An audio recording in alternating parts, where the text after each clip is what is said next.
read into the topic we are supposed to handle today, which is how to handle midlife crisis, I just want us to share a word of prayer. Our Father in heaven, we are thankful to you for your grace, for your mercies, for this opportunity once again to fellowship. Lord God, we ask that even as we are together to study at your feet, O Lord, may you give us illumination even into this topic in the name of Jesus. And help us, Lord, that we'll be able to apply recording in progress to our lives and that it will yield successes for us. In Jesus' name, amen. Okay. Amen. Okay, so today we've been tasked to discuss the topic, how to handle midlife crisis.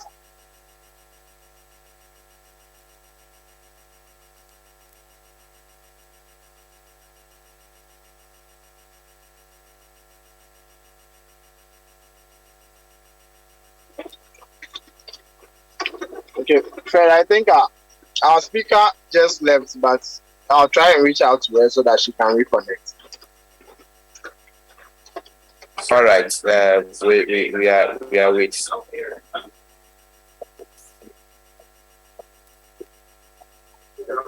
Hello. Yeah. Hello. Hi, we can hear you. Okay, thank you. Sorry. Hi, can you hear us? We can hear you. Yes, please, I can hear you. Yes, so I lost connection for a while. Sorry about that. Okay, so today we've been tasked to have the conversation on how to handle midlife crisis. Please, can we move past the first page?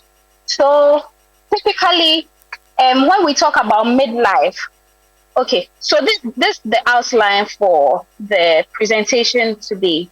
First, we'll look at the introduction. We'll try and understand what midlife is, what midlife crisis essentially is, and then we'll look at some signs that point out to us that we are probably going through a midlife crisis or heading towards it. We'll then look at certain things that are risk factors or things that cause midlife crisis. And please, you are going past there. I'm sorry. That's fine. Thank you. And then we'll look at how we can navigate through midlife crisis, and then we'll come to a conclusion. Okay, so please, we can move past this page now.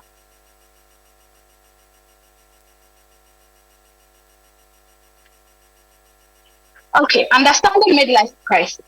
Typically, when we talk about midlife, we are talking about mid-age, right? Middle age. We can say that that's more or less a synonym for midlife. And we are talking about the transitional period between young adulthood and then old age. So this term midlife crisis was coined by a psychologist, or what we say as a psychoanalyst, Elliot Jacks. And according to him, while treating his patients, he found out that when people go past 30 or a little above 30, he observed, let me put it that way, he observed a few different things about people that the majority of people that went past 30, they tend to show some depressive symptoms or more or less go through certain depressive episodes. And that pointed out to him that something was different about people who had gone past 30. And so he did this study to find out what exactly was going on and came up with the term midlife crisis. Typically, midlife crisis is characterized by a decline in life satisfaction and happiness at midlife. And we'll say that it takes place approximately between the ages 40 and 60. This is an approximation. It is an estimation, right? We can add 10 years or subtract 10 years to it. Usually, I think that right now it's more or less about it's like more or less 30 being that mark, right? When someone goes past 30, you hear a lot of comments about, oh, you are growing, you are grown. I mean, when people are getting to 30, the people in their early and late 20s will tell you that when they are approaching 30, it's a big deal, right? Those in their 30s too, when they are approaching 40, it's a big deal. And then when we go past that, we go to those in their 50s, they are approaching 60. It's a big deal because 60 for people living in Ghana is an age for retirement. So around this time or this period of time is a big deal in an individual's life, whether one acknowledges that or not. And we say that midlife crisis is also characterized by an internal turmoil or confusion. So actually, when we talk about crisis, we are talking about some form of instability, some form of confusion, right? So midlife crisis is actually also characterized by some form of instability or internal turmoil about an individual's identity. So at this point, people have questions about who exactly am I, what exactly am I worth, and then stuff like that. And then there's also a turmoil or some confusion or a storm, some instability about the individual's life choices. People have questions about whether they chose like the right job, whether they chose the right place to live, relationships, and then things like that. Whether they've made the right decisions in their life. It's more or less about that time that people start to evaluate their lives, right? And then there's also that confusion or turmoil about mortality. Typically, we can use the example of when one is watching a football game, especially because this is a men's group. I think that a lot of us will relate to when your favorite team is playing football and is halftime or is almost halftime. So I believe halftime is 45 minutes ideally, or should be 45 minutes ideally into the game, right? So if we are 30 minutes into the game or 40 minutes into the game and it's still a goalless match, each side wants to make sure that they are able to score a goal, they are able to do something purposeful, right?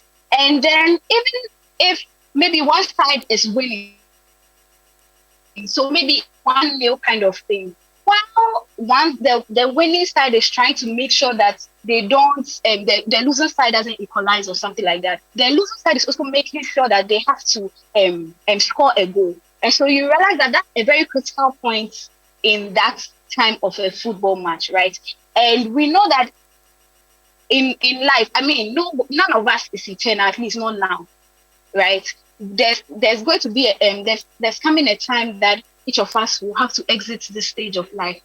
And usually when people get to midlife, this reality begins to stare them in the face. It's like, okay, if I'm going to live 80 years, I've lived 40 already. If I'm going to live, I'm almost at 40, or I've lived 40 already. What have I done with it? What are my best years behind us and all of that? There's all of that confusion. Please, we can move past this slide.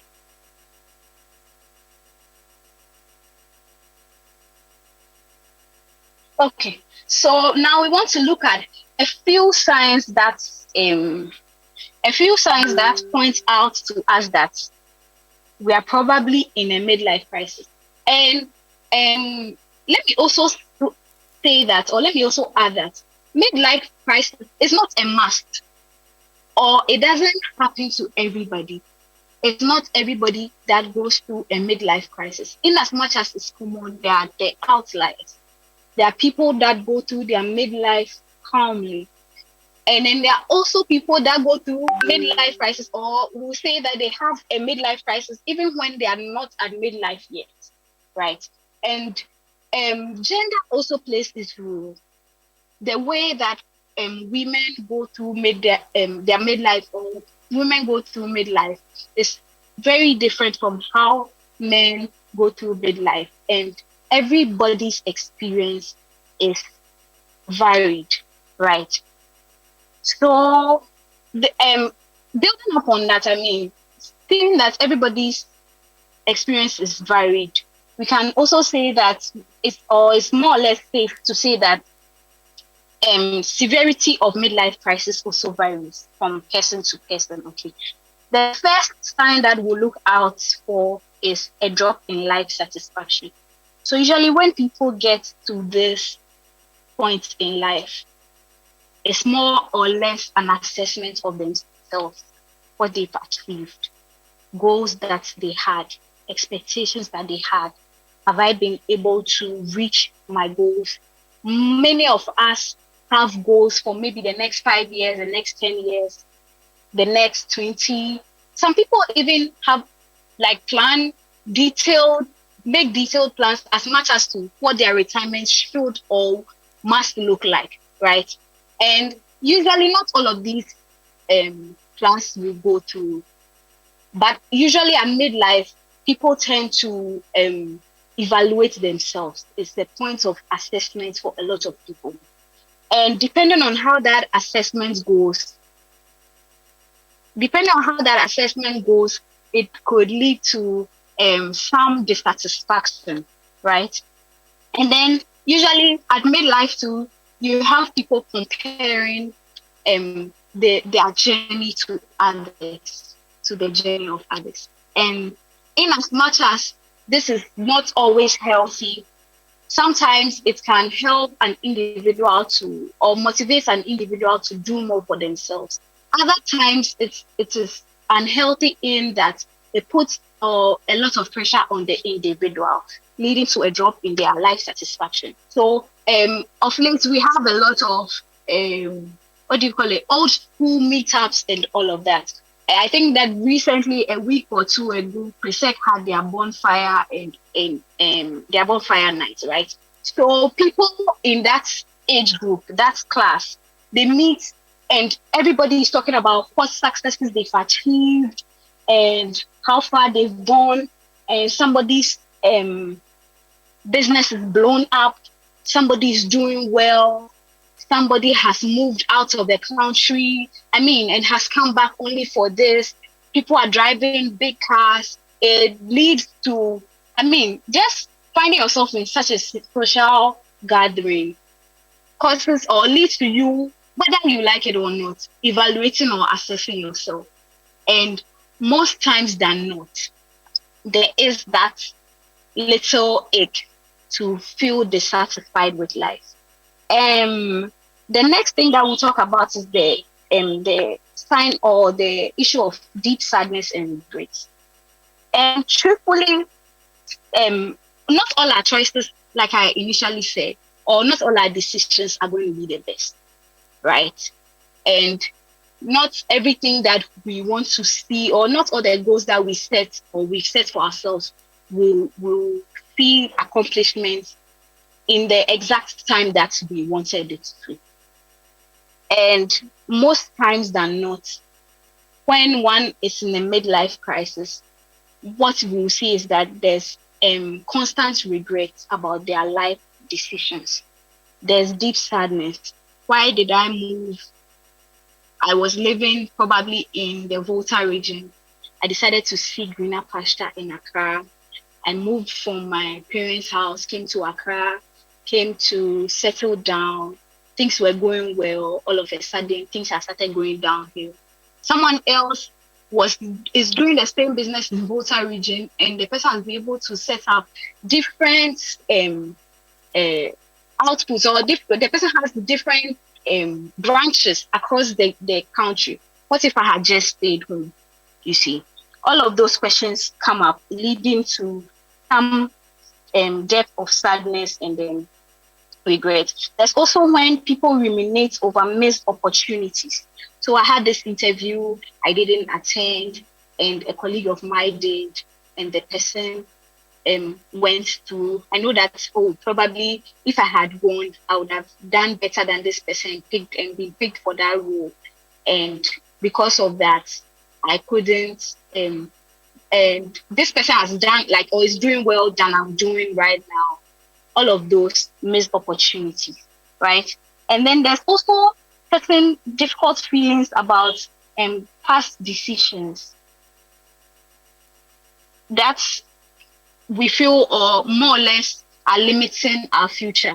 So this decision that I took, maybe this person that I married, if I had married the other person, probably this person became the president or minister of state, I would have been the spouse of such and such person of high class in society. I mean, regrets and sadness over past or a past life or their youth, right? And then there's also the case of restlessness. Yeah, we're talking about when people keep reminiscing about the past. Okay, so it's not the fact that we have regrets. Is we're not left today.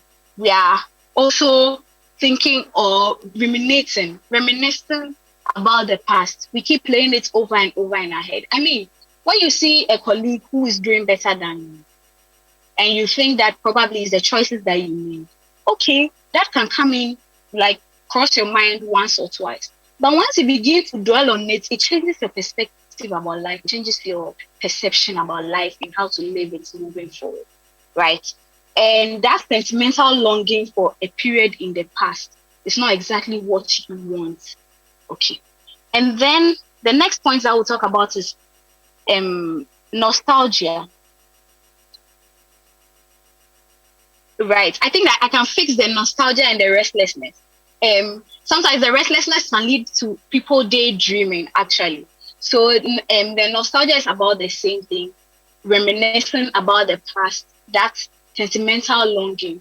Oh, if I had just made this decision then, or just a few years ago, if I had just moved out of the country, if, right, the country is going through a lot of economic issues. So if I have a certain amount of money in the bank, I'm decided to use it for a certain project, and I decided to stall a little, and all of a sudden something like haircut has caused that my money to dwindle to almost nothing. And right now, because of the standard of living and everything, I can't even use that money. That amount of money cannot do what it could have done in the past.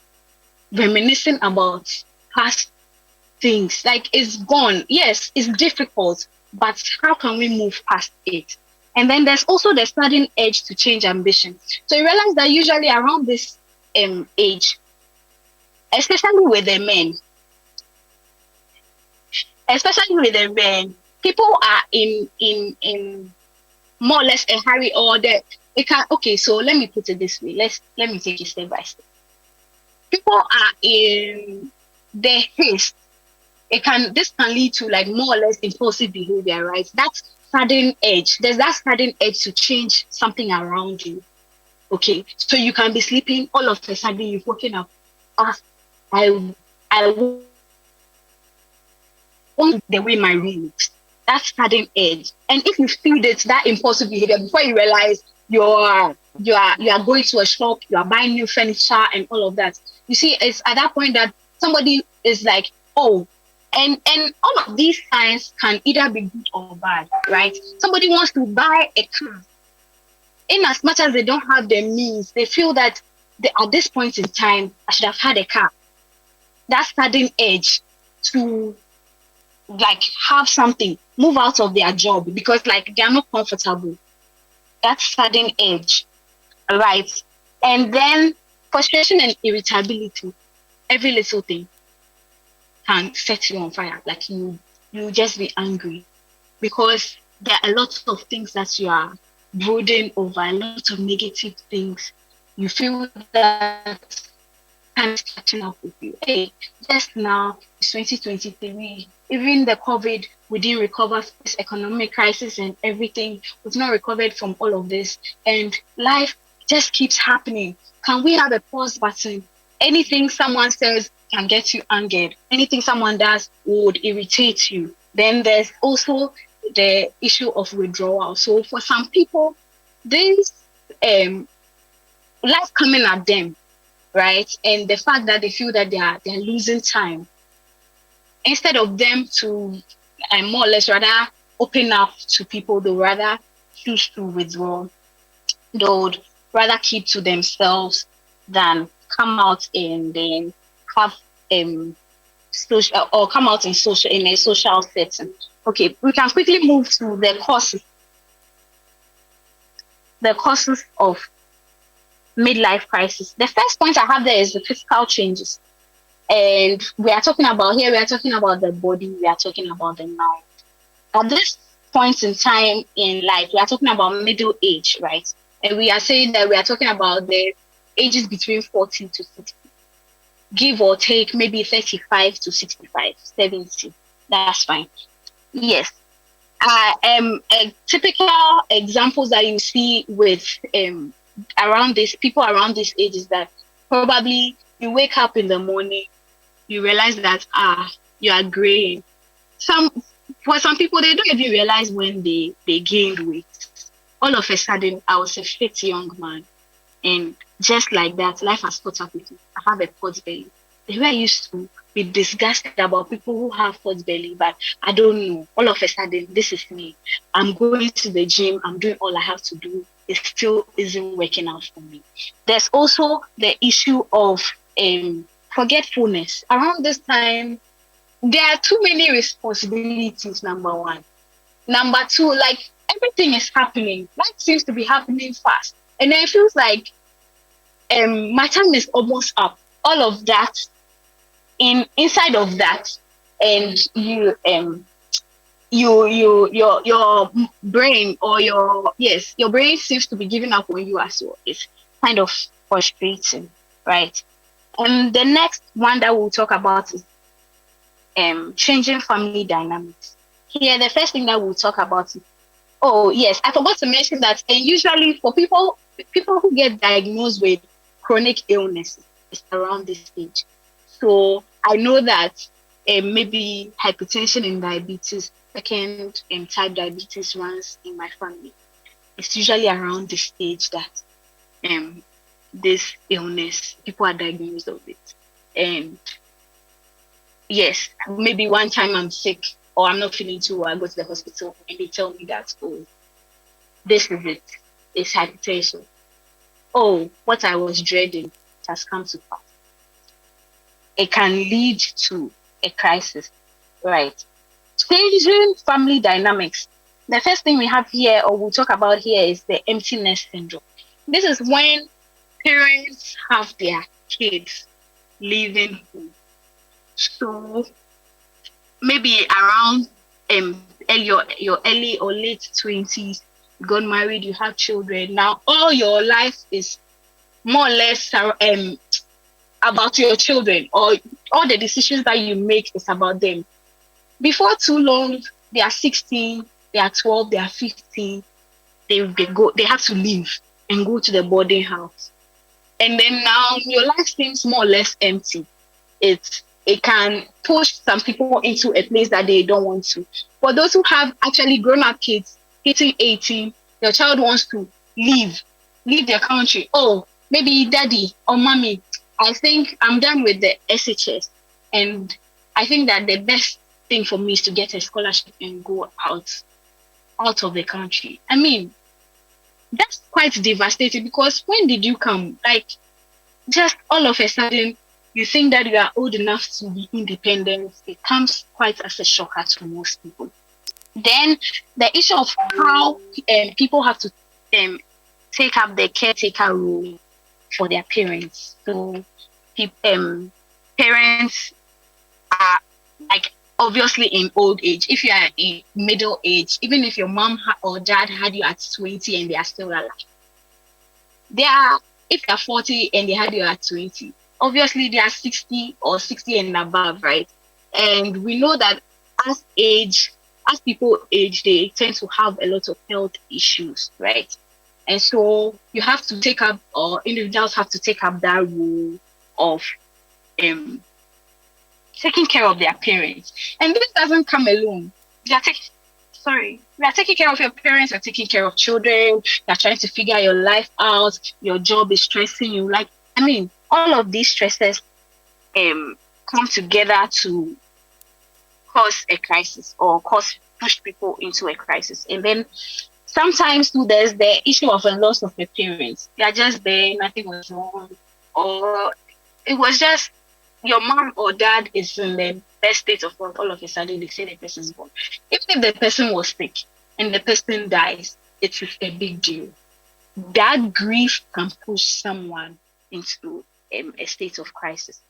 And then divorce or a chaotic marriage.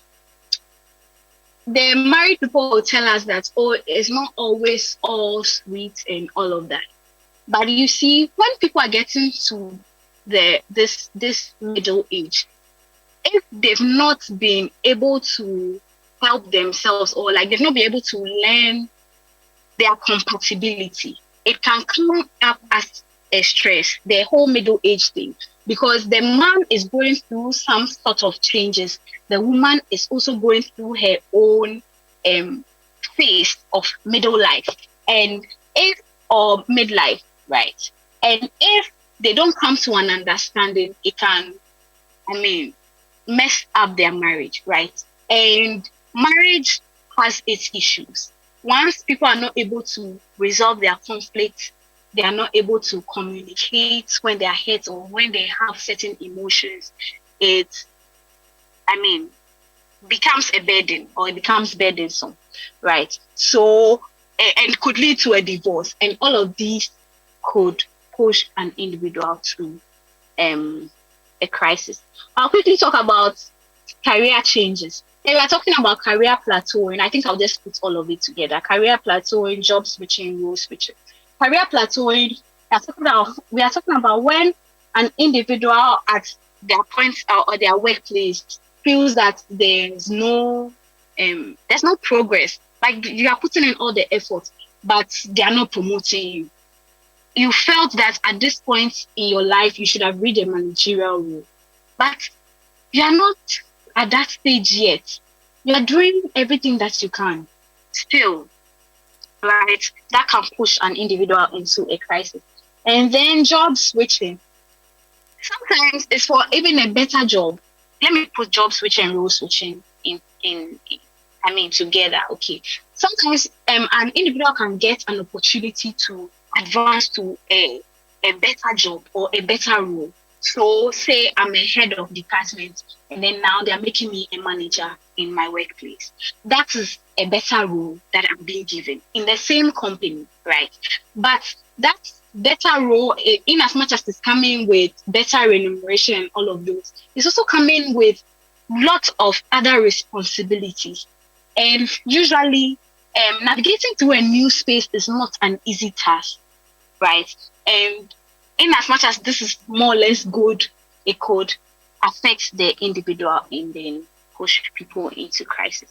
And then changes in financial situation. Here I have loans and mortgages, and we also have financial obligations. Typically, around this age, when people, or if we are like people in their 50s, they see it as more or less, I'll say that they are more or less counted down into pension, right? And if individuals have loans and mortgages that they have to pay off, you see, the stress, that financial stress alone can push, or usually does push individuals into a place of crisis or a dark place. And then there's also financial obligations. So as you are aging, you are reaching a certain pedestal, a certain age, your kids are also growing, right? And then now you are not paying the 500 to this or 250 for school fees again. Right now you are paying school fees for higher education. For those whose kids like are very ambitious, they want to be doctors, they want to be lawyers. It doesn't come at a cheap rate. There's so much to put in there. There's so much in terms of finances, the books, the stationery, the practicals, and all of those things are burdensome. Then there's also issues of when maybe your church is building, or there's this person in church that you want to support, right? People see you, this man, he's a big man, so everybody's needs, they are piling it up on you, and you are such a good and nice man. You can't say, or you don't say no to people. You do your best to help as much as you can.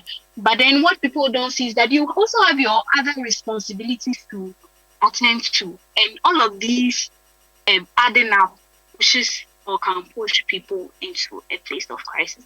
Then the last thing that we'll talk about on the causes is childhood adversity.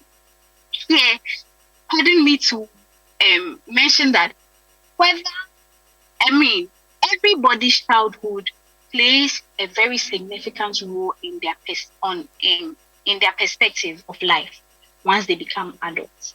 So if an individual grows up in a very chaotic home, the mother is beating the father, it's that's imprinted in the person's mind. When they become adults, they choose whether to allow that experience to affect them negatively, or we choose how to allow that experience to affect us negatively or positively. If we grew up in a very calm home, everybody is pitching in to make sure that everything is good. Yes, that individual also has a certain perspective or a certain view of life, and how it affects them positively or negatively is also up to them. So, and also the last thing I'll also say is that sometimes when people have difficult childhood, whether they like it or not, it sort of appears, or it peeks through their adult life. You grew up in a home that you didn't get 3 square meals and all of that. It can affect your perspective of life, right? And all of these can push individuals into a crisis. And also have the death of a parent. I mean, for people who lose their parents in early childhood, they have a lot of stories to tell about how that has affected them, or how that keeps affecting them or pushing them into a certain place. Okay, I think that we can move past this slide and then look at how to navigate through midlife crisis. I think that this is where the bulk of, or this is where my topic actually is, will be done. Navigating midlife crisis. Actually, I'll start by saying that change is inevitable. As far as we are growing, as far as we are aging, the years keep coming and going. We keep celebrating birthdays here and there. Our bodies will follow through. Our minds will follow through, right? And we have to be able to make peace with it. People have a certain negative perspective of aging, right? And that usually affects their view of midlife, or yes, how they're able to handle midlife. So I'll say again, I'll reiterate, change is inevitable, and we have to be able to make peace with it. And that's the most important thing, to be able to have some sort of life satisfaction. We have to be able to make peace with how changing the scenes of life are. The first thing that I'll talk about on this slide is embracing change. And for that one, we say that the first thing we say is that we should acknowledge our emotions. Since this is a men's meeting, right? I know that we have some ladies online, but this is not only men. But I think that in Ghana, society has caused some sort of disservice. You know how we have this proverb in tree, or this saying? It's not a proverb; it's a saying that in men means.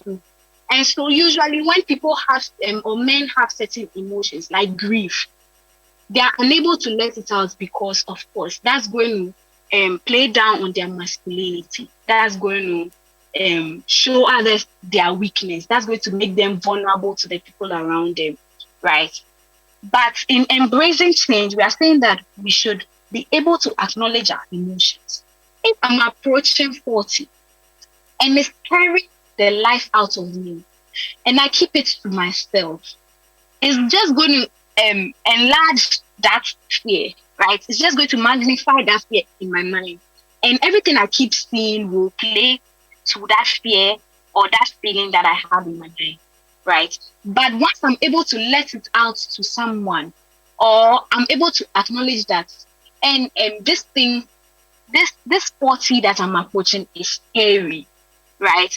For all you know, I'm just me letting it out or acknowledging that this fear is haunting me. It's going to let someone else also open up to me about how that fear is haunting them, right? So here we're talking about how we should acknowledge our emotions. We shouldn't stop at that. We should be able to find an outlet to make our negative emotions.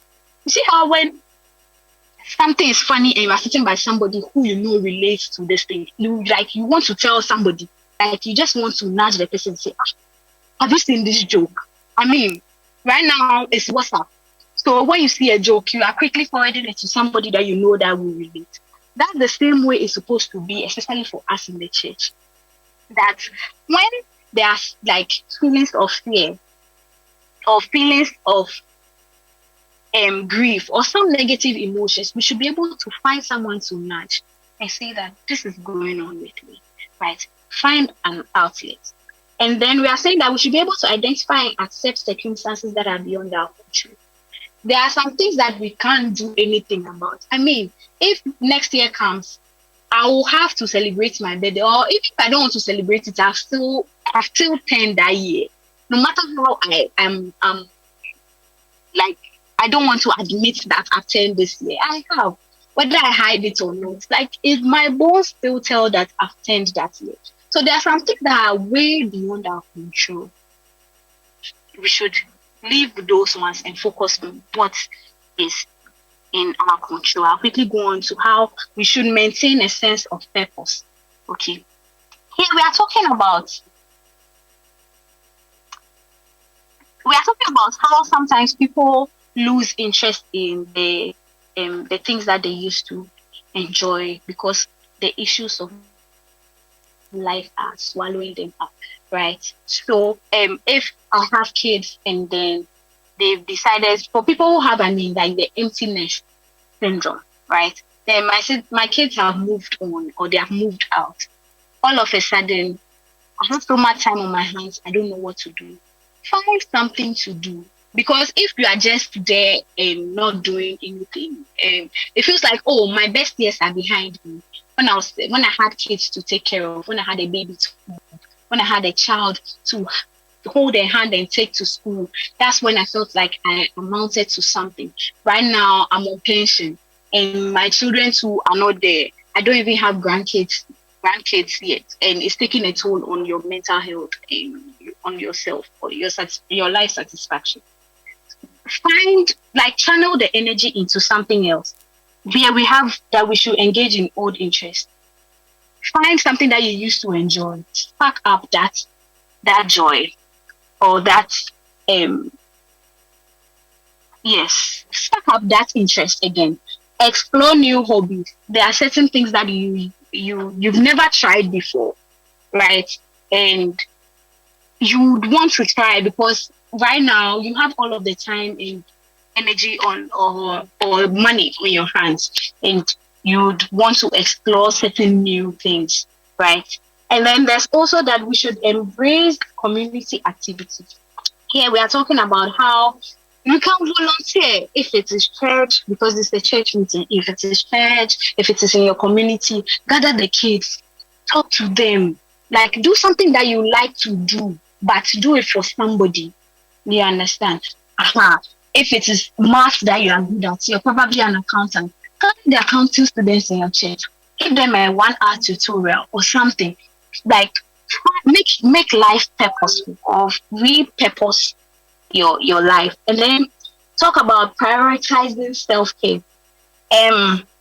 Here, truthfully, midlife will take a toll on me. It will take a toll on you. It will take a toll on each and every one on this call, because life will always have issues. But how we handle the issues is what helps us to make the most of our life, right? And all our experiences come together to give us a beautiful life, right? So midlife will take a toll on our body, to take a toll on our mind. The best we can do is to spend time to replenish what we've lost, right? So I put there exercise, I put there dieting, I put there relaxation, right? Exercise will help you to actually spending time on self-care will help to boost your self-esteem. It will help you to reduce stress and depression and anxiety. But also, it will also help you to stay fit, right? Especially when you are exercising, you are finding time to exercise and you are finding time to diet. All of these go hand in hand to help you to maintain a positive posture in life, right? And then relaxation. Relaxation here. We are not talking only about vacations. If you can afford it, fine, that's good. Go on a vacation to Zanzibar, to somewhere, the Seychelles Island, some island somewhere. If you can afford it, that's good. However, if you can't afford it, that's okay. Once in a while, take yourself out. Instead of eating your banku or your KK at home, go and sit where they sell it and eat. Find something to do, some adaptive coping. Because usually when people find themselves in a tight space, you realize that instead of healthy coping, they'll rather yield to unhealthy things like drinking, like smoking, like womanizing, and all of those things. You understand? Right. So relaxation, find somewhere or something that you do to de-stress. You don't usually get time to watch football, even though you're a football fan. One weekend, take it off for yourself. Turn off your phone. Watch all the matches that you could have watched. I mean, that in itself is relaxation enough. And the last thing I'll talk about here is adjust your perspective about aging. Usually, people have this dark perception about aging, and when you reach 40, they say you will get hypertension and your blood pressure will be high and your bones will do that, and old age is this, and old women are witches, and all of those things. Those negative perceptions, in as much as sometimes you make it look like, oh, these things are of the past, it's actually still haunting people in the back of their minds. So when they are growing old, they are dreading old age because of that. And that is a terrible thing, right? And then I mentioned that we should practice gratitude. Okay, so practice gratitude. Make sure that you have a list of things that you are grateful for. Like enjoy your now, your present. We say and be mindful, right?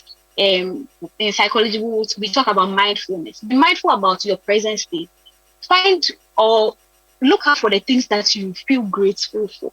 Have a list of things that make you grateful or your gratitude list, and keep adding to it as and when, right? The people, the places, the experiences, all of that. And then finally, reframe your setbacks as opportunities to grow. So, in as much as some things more or less come into set you back or to derail your progress, see it as an opportunity to develop yourself in some way or one way or the other. At this point, I think that I'll pause and we'll take questions. After that, we'll come to a conclusion on this.